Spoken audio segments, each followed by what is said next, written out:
to be sharing the screen, and the first presenter is Lauren Taylor, and she is from the Lawrence Public Library. So Lauren, give me 1 second to screen share and get this going. All right, can everyone hear me okay? Okay, I see some nods. Okay, Lauren, take it away. All right, so I'm Lauren Taylor from Lawrence Public Library, and I am here to let you know officially that the hunt is still on. Next slide. What hunt, you might be asking? The scavenger hunt. So when we were thinking of programs that we wanted to do for patrons during these kind of weird, strange times, we thought of a program that we had done before that we really loved, and that was the scavenger hunt. We brought it back for the fall. It's usually a summer program because it's socially distant. It has a lot of people can participate. We usually have 200 to 500 people participate in a town of about 100,000, and it's really inexpensive, and it's just a ton of fun. So next slide. I'm just cruising along. So the nuts and bolts. So how we usually do our scavenger hunts, and I realize there's a lot of different ways you can do a scavenger hunt, is that we do them in the parks around town, and we do them with stencils on concrete. That's kind of how we do it. So what you're gonna need to do an LPL style community-wide scavenger hunt are a stencil. We use our Cricut to cut out whatever we need. Marking paint, just instead of spray paint, because eventually it will, it doesn't permanently mark the sidewalk. It will eventually wash away. And then you're gonna need cement, AKA a sidewalk, to spray paint things onto, and then some permission from your parks department to spray paint onto those sidewalks. And then what we've done in the past is we usually have a handout and a map that we hand out so people can write down the clues and then also keep track of where they're supposed to go. Usually it's been really offline and we do a paper version, but this year we also put stuff on Google. So our scavenger hunt this year and this fall is pretty much all on Google, which is pretty cool. And then you're gonna want some prizes. A lot of people just do it for the fun of the hunt, but we've been lucky. So you can see on the slide that you're seeing that we have the three-eyed gnome. We did game of gnomes, so everyone hunted for gnomes in different parks, and then we gave them punny gnome names. So this is the three-eyed gnome instead of the three-eyed raven. And they all got a water bottle that everyone who completed the hunt got a water bottle with a little gnome on it and the thing that said game of gnomes. So that's kind of all of the nuts and bolts that you'll need just like right off the bat to get your scavenger hunt going. Next slide.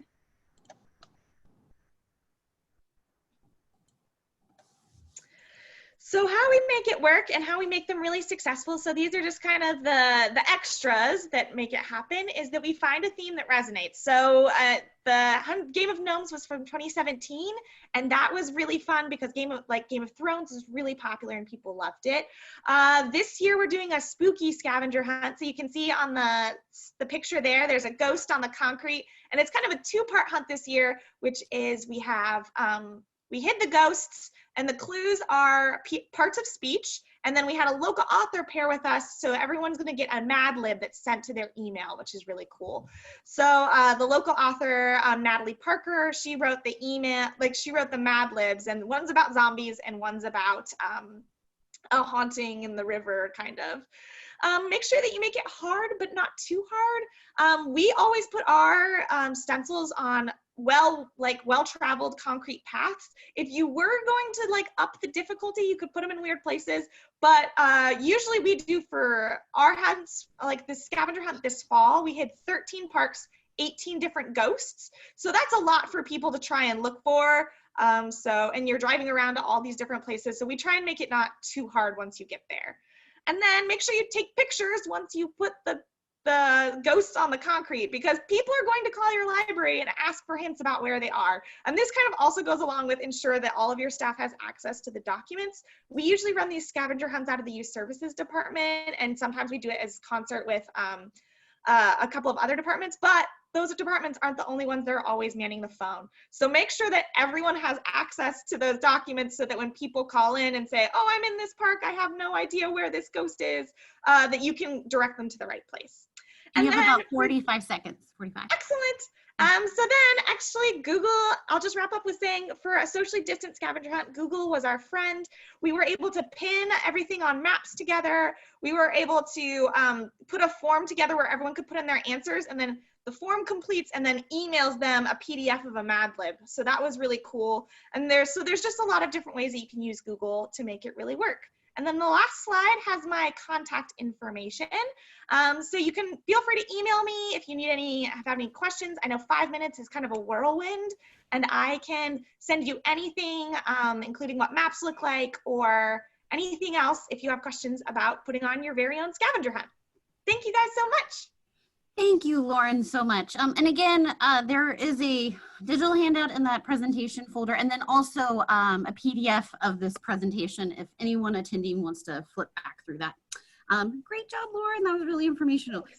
So the next person we have up is Christine Peterson from the Amigos Library Service, and she's going to be talking about the Simply E app in the pandemic. Okay. So I'm sure you've heard much about how the pandemic has affected services in your communities. Today, I'm going to talk about the result of using one particular service, the Simply E app. So Simply E is an open source iOS and Android app that aspires to provide a single, easy to use place for your patrons to search and read ebooks and listen to audiobooks. You can see the screenshot here, which is from one of our early libraries, Brazoria County Library System, who's been with us for about 2 years. Ebooks and audiobooks from multiple vendors can be displayed and searched together in one page. All your patron needs to do is to provide their barcode number and their PIN, and they're in. Amigos Library Services is a nonprofit library consortium with members across the country, and we provide this service for public libraries, soon for academic libraries, along with both Khalifa and Lyrasis. And with that introduction, let's go to the next slide.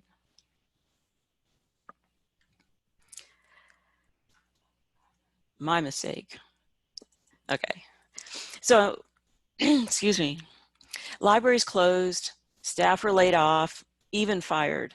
Within weeks, our collections, our buildings, our services were turned upside down. Whereas we were balancing development of our physical collections with our digital collections, now our digital collections became extremely important. For those of us that already had large patron base that used digital collections, it was a little easier, but for others, there was a huge learning curve here. The last thing we wanted to do was to introduce or reintroduce digital services that were difficult to use or that needed extensive explanation. Next slide, please. Libraries had to make some decisions very quickly, as they were based on decisions from other people like boards, counties, and cities. Putting in place a curbside pickup service takes time. To continue to be a relevant part of our communities, we needed to provide services quickly. Getting information out about your digital services and collections was actually doable. Next slide, please. Of course, whatever we provided had to be easy to use. Instead of helping patrons face-to-face, most of our communications were via email and via phone. The last thing you wanted to do is push a service that needed a lot of support when staff time was at a premium. Digital services needed to be intuitive, quick to learn, and the result should be enjoyable, even fun. Last slide. So let's take those 3 points and focus on Brazoria County. We did have libraries start with Simply E during the pandemic, but Brazoria gives us historical statistics. So first of all, they had focused on digital collections beforehand. Second, Simply E was already in place. And third, the focus of Simply E is to make it easy and intuitive, decreasing staff support time. So the top graph you see here, you can see that when the pandemic hit and the incredible increase of use of their ebooks, about 500% at that time. But the question is this a fluke? The graph at the bottom shows their usage through October, and you can see that they continue to keep that usage up even though most of their libraries are now open. We've seen similar trends from other libraries that use Simply E throughout the pandemic. We don't want to discount our physical collections or services, but the pandemic has shown us that the importance of having digital services as well. If you have questions about anything I've said, don't hesitate to contact me at Amigos Library Services. Thank you for my 5 minutes. Thank you so much, Christine. Sure. I sat through a talk about this very thing, I think a year ago in the MPLA conference, and it was very interesting to learn about. So I really encourage people to check it out. Thank you. Okay, so next up we have Alice Reinert from the Wanamaker Elementary Library, and she's going to be talking about building a reading community one activity at a time. Okay, Alice, are you there? Yes, I am. Okay, Thank you. Start your time. Today I will be talking about a few of the activities that we do in our library to try to build that reading culture in our school, the culture where reading is infused into the daily life of our students and in their curriculum. Next slide, please. We've tried to involve our staff in a lot of these activities so that it helps promote the collaboration across the board in our school.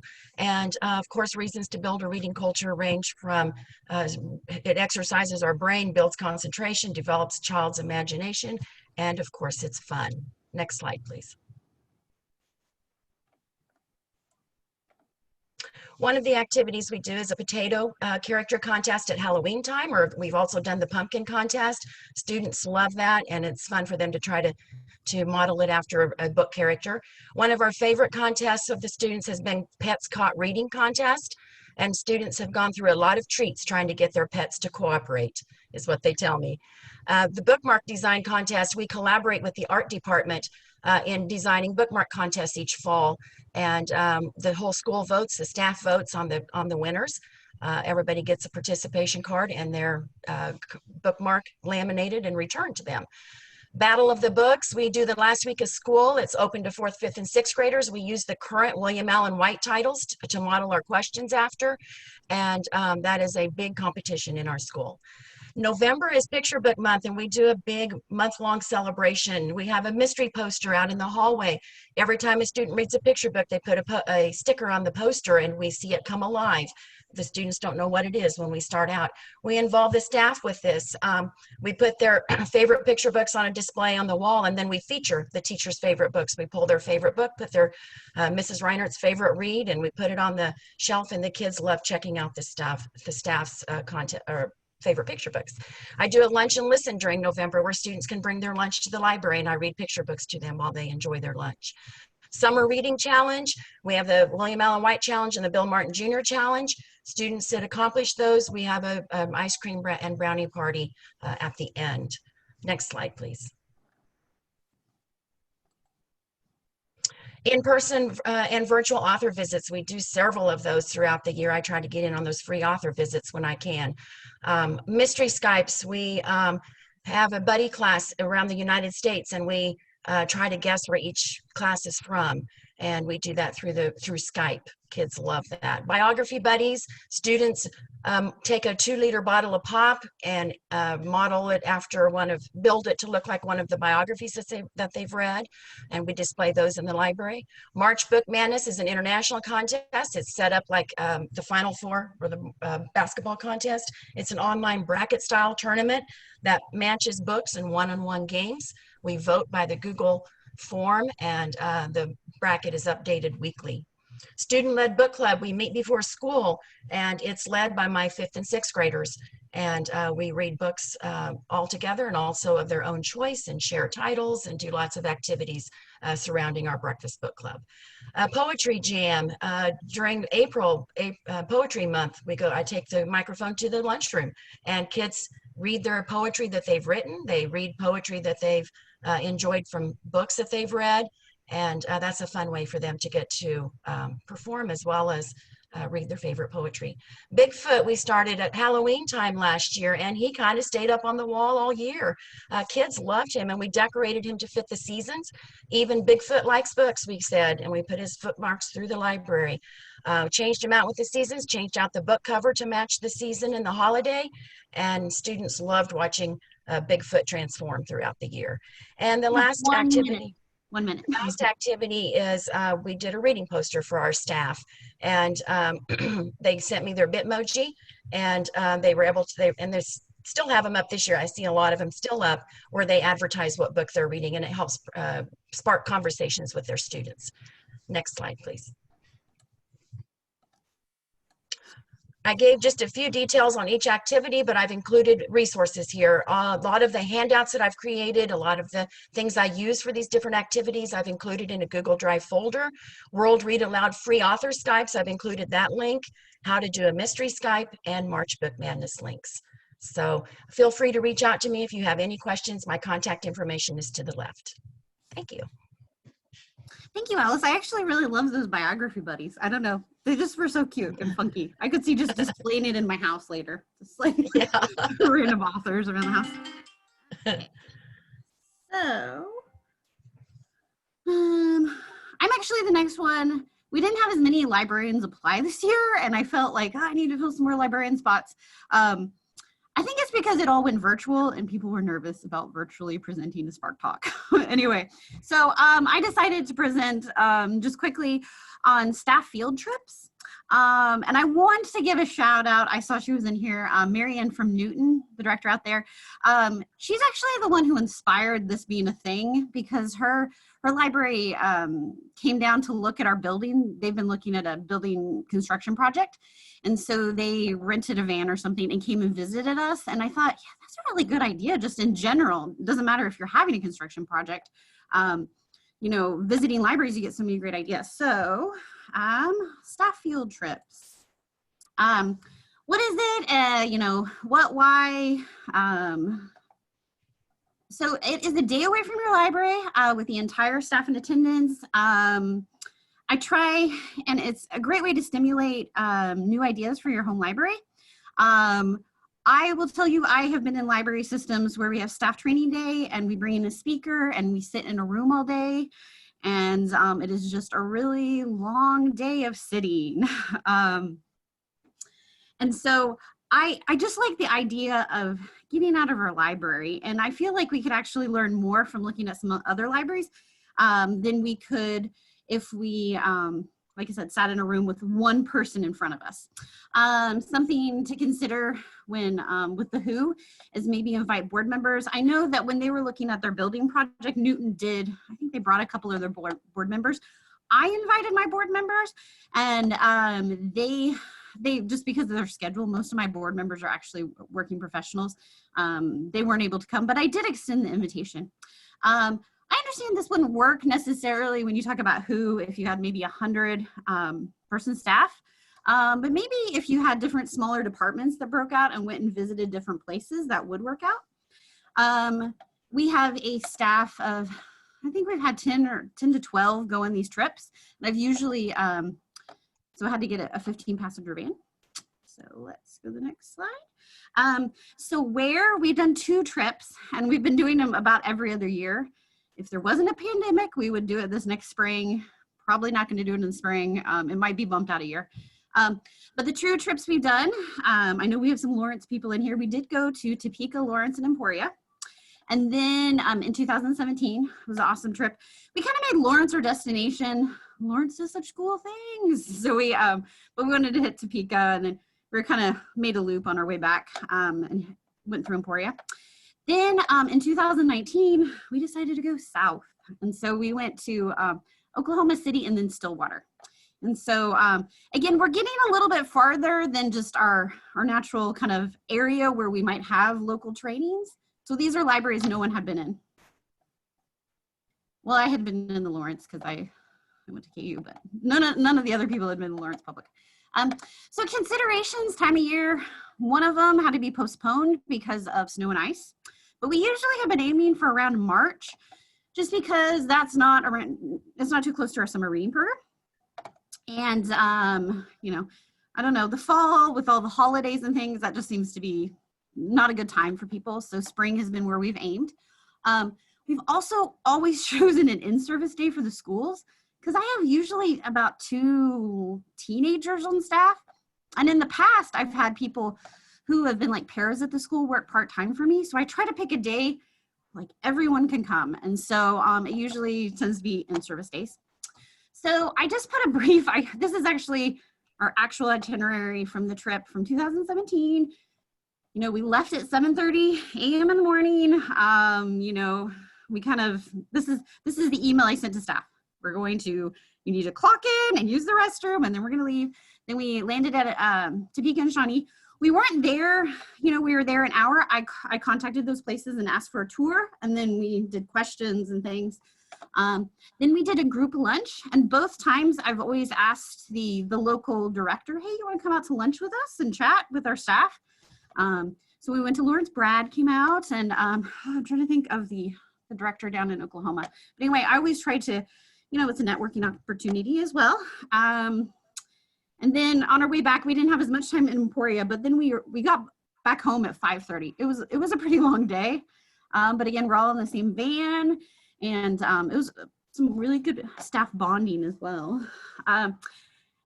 Things to do when you're planning this: determine a region or destination library. You know, pick that library that maybe is a new build or they've done cool things, and go there. Contact the library directors, create an itinerary, and then get board approval. When you're looking at the cost, it's actually not as bad as you think. The Oklahoma trip, rental and gas was about $368. I went back into my QuickBooks and found that number.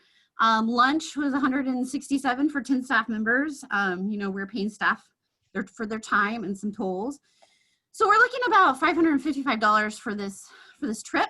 And to me, that's not, you know, out of this world if you were catering lunches or something. So anyway, let me know if you have questions. It's really fun and everyone enjoyed it. So let's see who is up next.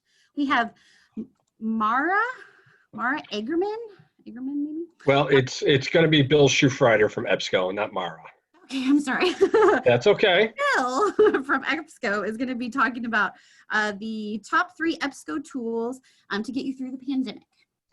Yes, and there's top 3, but I'll probably use my 5 minutes and add a couple more. So that is fine. Great.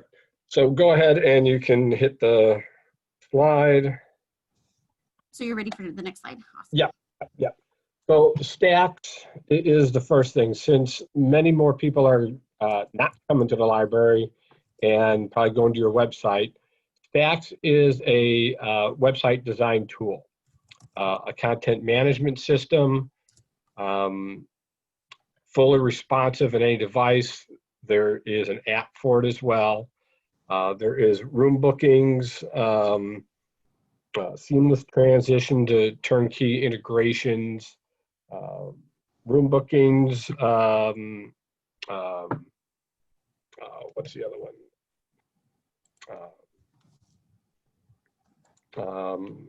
Available on all the other devices. So add widgets, add carousels, very, very simple to edit and maneuver. You don't have to pay someone every time you have to make a change. You don't need a degree in computer science to be able to handle moving and editing your website.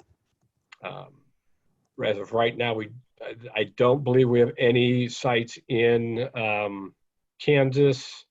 I have a bunch of sites in Illinois if you wanted to see some samples. Go ahead and hit the next. So big thing now as well is security and easy access. So Open Athens is an easy to use way to simple one sign-on and you're into everything that you have in your library. Okay, you don't have to remember multiple sign-ins and multiple passwords. Single sign-on, authentication, very secure. We use SAML, so it's a very secure connection. We've got, you know, U.S. government sites who use Open Athens. Again, in Kansas, I don't believe there are sites as of right now, but I know in Illinois, we have quite a few. And St. Louis or St. Charles in Missouri uses that right now. I forget which one. But the other thing that's really nice about Open Athens is that it gives you statistics on some of the resources that you guys have. So you can find out who's going in and and demographic wise, depending on how you have your library cards are set up. But you can figure out, you know, is it our kids are lacking a signing in, and so you can kind of help promote and work with, you know, promoting different projects. Go ahead to the next one. So the ebooks, so we've got different platforms of ebooks. So you can buy individually or you can buy subscriptions. And we've got, with subscriptions, what's really nice is we have packages set up already for you that are curated and vetted twice a year, but you're just paying one price for a collection and you have unlimited users with that collection. So we have a public library collection, we have an academic collection, we've got a high school kids collection, cricket media collection. So a lot of different variety of subscription models, or again, with one-on-one if you want just to buy a purchase from in there. Along the lines of ebooks, those are our three main slides, but I also wanted to touch base, and you can leave it right there, touch base with our digital magazines, which kind of falls in the same realm. So what's really nice about our digital magazines, it's called Flipster. It is no platform fee. You just pay for the titles that you're interested in. So if you just wanted to get People magazine, which you can't get in any other digital vendor out there, digital magazine vendor, you could just buy People magazine and you don't pay a platform fee for it. Okay. We have many, many unique titles in Flipster that, again, are not available with another vendor, a digital magazine vendor out there. And again, no platform fee. You get back issues from when EBSCO started with that publisher. Responsive design, and also there's an app as well. And Bill, you have a little less than a minute. Okay, good. Perfect. And just the last thing I just wanted to finish up on is our discovery service. So where Open Athens is a single authentication, Discovery is a single search box that will search just about everything your library provides. If anyone goes on Amazon and types something in the search box, that's a single search right there. And we can do that for your library. It's not just EBSCO products, it's Gale, JSTOR. We work with many different vendors that allows access in there. Again, it is in more academics right now in Kansas, not in any public libraries, but in Missouri, Mid-Continent, St. Louis, St. Charles, all use EBSCO Discovery. Okay, Bill, thank you. Yeah, and there's questions. You hit the next slide, you can see my contact information, and people can get a hold of me that way. Mara is the academic rep. I am the public library and school rep. And Bill, you may want to, I noticed while you were talking, some people popped up with questions in the chat box. So you may want to check on those and reach out. Yep, I will. Perfect. Thanks so much. No problem. Thank you so much. So the next person we have up is Stephanie Knopp from Newton Public Library. I hope I pronounced your last name right. Anyway, she's going to talk about circulating STEM kits for kids. Yes, it is not, Shanna, and my video says the host has still stopped it, so just so you know. Well, luckily it's a PowerPoint. So. Yes. So I'd love to say hello to everyone with my face, but we'll just start without it. Okay, so I will come back to that later. So as Shanna said, I'm Stephanie Knopp. I am the Collection Development Librarian and Technical Services Supervisor at Newton Public Library. And just for a little bit of context, Newton's service population is about 19,000 and our collection is a little over 100,000. So we're a small library trending toward a medium-sized library. And today I wanted to tell you about something new in our collection. We have recently added some STEAM kits, and I want to explain how they accidentally became a circulating collection. So a long time ago, back in January, the children's librarian and the youth librarian and I talked about summer reading, as you do in the middle of the winter. And I had recently received some promotional materials about STEAM kits, science, technology, engineering, art, and math from one of our vendors. And we talked about it and decided they would be good for small group programming during the summer. They looked interesting. Each kit has one book and 2 hands-on activities. And so we decided, let's go ahead and order a few. And then came mid-March, and we all know what happened. During the shutdown, the kits did indeed arrive, and in mid-May, when we returned to the library, there they sat. And we had a decision to make about what to do with these kits. There was to be no in-person summer programming, and the children's department remains closed even now. So the kits that were meant for programming within the library, due to circumstances beyond our imaginations, accidentally became a circulating collection. Next slide. So it did seem a shame to let these resources sit in storage for a year or more, and we decided to be brave, even though we recognized that circulating these kits with lots of pieces and parts would create extra work and some headaches, and it could go possibly terribly wrong. We figured that putting the kits in the hands of kids during this time was really the best choice. So we proceeded. We initially purchased 6 kits, but after it got going and was going well, we added 4 more for a total of 10, 5 for younger kids and 5 for older kids. And you can see this marketing poster shows the original 6 and some of the topics that they cover. Next slide. And so that said, here are some of the things that we needed to set policies for and to take into consideration. And of course, we are still learning along the way. The top 3 bullet points were just some policies we set right from the get-go. 1 kit per family, checkout on an adult card, and we did create a checkout agreement, a sort of mini contract outlining all the parts that were in each kit and just helping the patrons recognize that they were responsible for those coming back to us. And then some considerations. It does take extra time to process these in, of course, so you have to take that into consideration. MARC records in the beginning were a bit of an issue. It's not something that comes from the vendor. Luckily with WorldCat, I was able to find some and tweak them and adapt them for our setting, and now all of our 10 are available on ShareIt. Check-in, we decided to send everything through technical services, so it would take the burden off of the regular check-in staff, and it could help us keep tabs on what needed to be replaced. And that leads into, we did learn that we needed to budget for replacement parts. And, you know, children will lose and break things, so that happens. And we did choose not to select the kits that have consumable materials that need to be replaced regularly.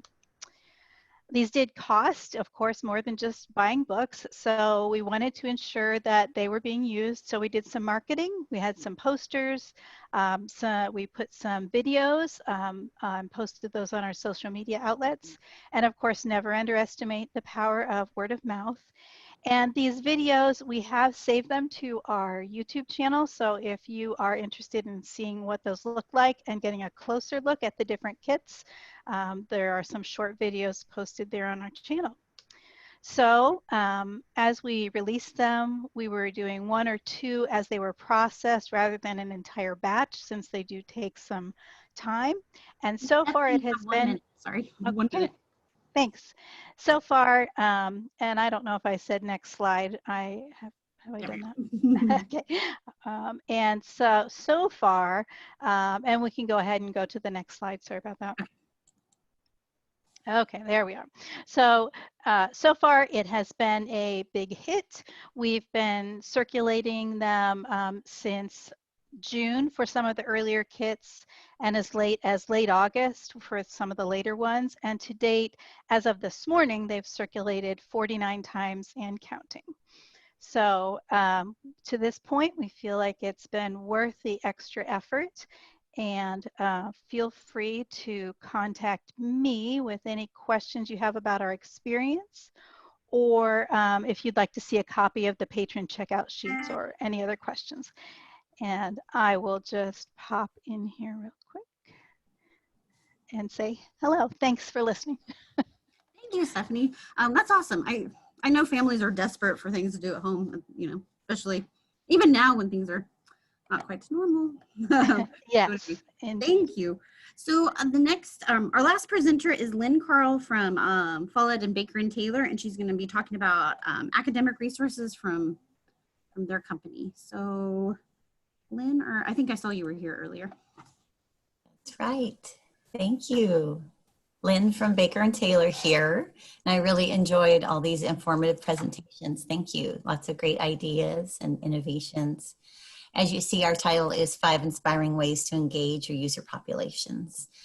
We have big news. Our parent company, Follett, just announced yesterday that we are back to working with higher education libraries. So together with Follett, we now cover all library needs from schools to publics to academics working together.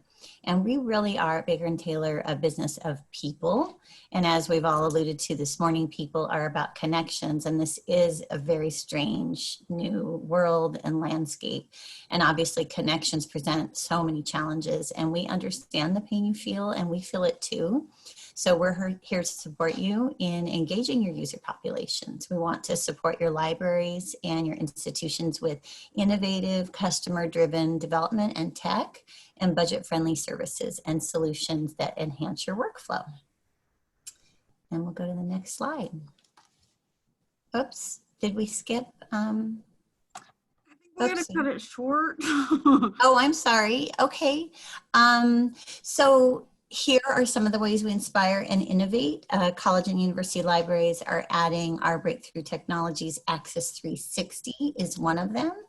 And let me see if I can skip to that. There we go.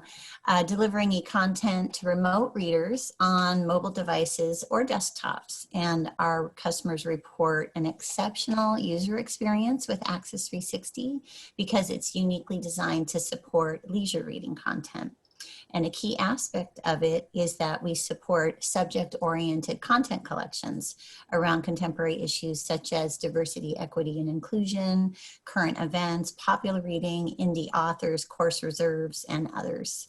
In addition to linking from your catalog directly into the title, you can also create a URL in Access 360, and that identifies your unique ebook collection that you've created or that we've created for you.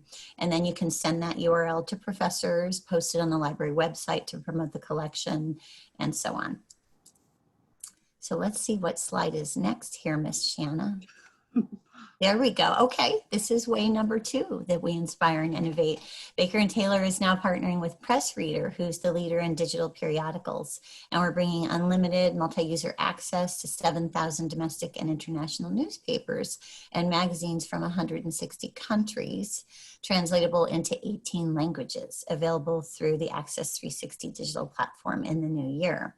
And we also now have available newspaper and magazine bundles. And one of the key aspects of this product is you can go to, let's say, the Wall Street Journal in Bangkok, Thailand, and you can press a button and translate it into many different languages. So it's very flexible and robust. And I am going to number 3.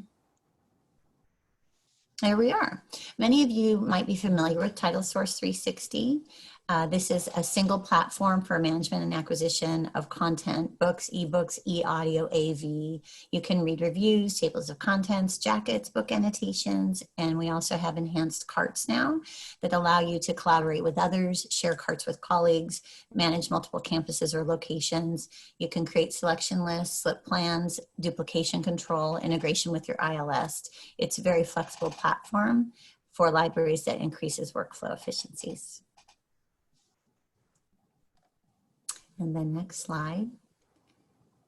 we have an exciting new service called Sustainable Shelves, which actually allows you to generate more funds for your library. And you can responsibly resource or recycle your underperforming or outdated print books that you weed. And we pay credits to libraries quickly for the books you weed, around 30 days. And then that money can help to fund new digital initiatives or buy more print materials. And we even pay for shipping the old books back to us. And I think there's one last slide. I had to blend them to get the slideshow down, so it's there as well. Oh, okay. All right. So reasons number 5 and bonus, reason number 6, we have a new cataloging utility called BTCat, and we are actually looking for beta testers. There's a feature-rich editor, time-saving tool to determine the best record, and we also have a drag and drop field ability, and this product will save your catalogers time. We also have 45 seconds, sorry, 45 seconds. What was that? You have 45 seconds, sorry. Okay, skipping ahead. So basically, as a full service vendor focused on tech, we collaborate with our library partners to meet your needs and improve outcomes. And as you know, librarians have long turned to us for popular reading content, and now we're adding even more STEM content to our 500 publishers. And our customizable, flexible solutions allow you to make content available to your user populations wherever they may be. Baker & Taylor and Follett are committed to our library partners, and we welcome your feedback on our purpose-driven development. The cats are back. Thank you for your time. Thank you. Thank you so much, Lynn. I can't imagine a library that doesn't use Baker & Taylor. I feel like we depend on it so heavily with just so many things. So thank you so much for updating us on things. Thank you. So we have about 5 minutes. Again, I'm going to push that this whole entire slideshow is in the, it's called Presenters Documents. It's right under this room's Zoom link. And so you can click into that and you can see this as a PDF. And then you can also just, there's like a digital handout which breaks out like summaries and names of presenters and contact information. So again, if you don't have opportunity to ask a question, you know how to get a hold of us. But we have 5 minutes, so if someone wants to pipe up with a question to one of our presenters, we'll go ahead and use this last few minutes in that way.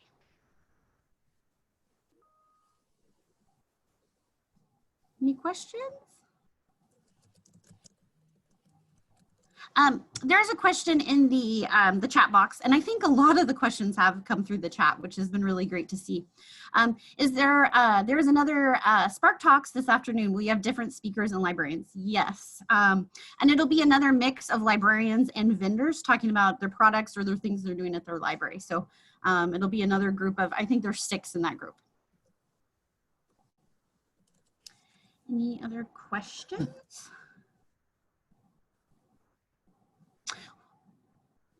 I'm waiting. Oh, someone has to unmute themselves.